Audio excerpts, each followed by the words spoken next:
Stephen Curry asks, how to manage the challenge of supplier negotiations when their ethics may not match yours?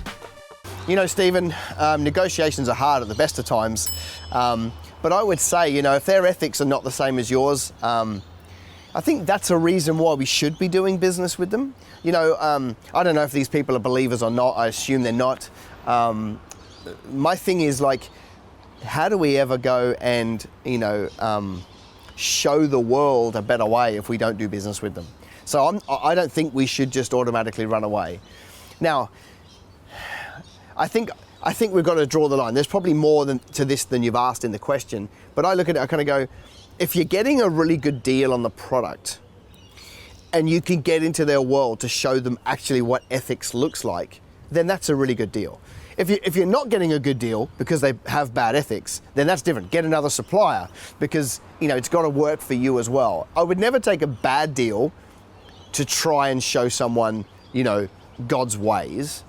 I want a good deal, and then I want some time in their life to show them and to speak into their life and to challenge them and to display the kingdom of God in that world. But I want to get a good deal first, okay? There's usually many suppliers that we can choose from in most cases, and if that's the case, I'll just go and find another one. In the very rare instance that that's the only supplier that can supply what you're talking about here, then you don't have a choice. Then you've got to go with them, and you've got to try and groom them over time to be more ethical.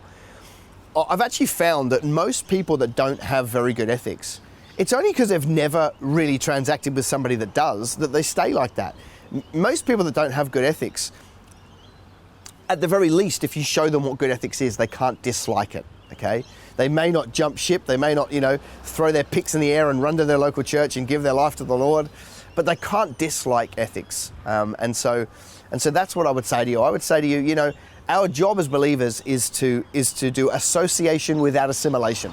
We've got to go and associate with people that don't know God, but we can't assimilate like them. We can't become like them. So their bad ethics can't rub off on us. But we've still got to go. You know, the last thing we would want to do, and you would want to do probably, is to hive ourselves up into a little bubble where everything's rosy and we just talk our own internal language. The problem with that is nothing changes, nothing gets fixed, and we're not changing any kind of culture. You know, and ultimately that's what he asked us to do. Go and take dominion, change the culture on earth, and we do it through business. So I would say go and do business with them and try and change their ethics. Unless you're getting a bad deal, then I'd go and find a different supplier.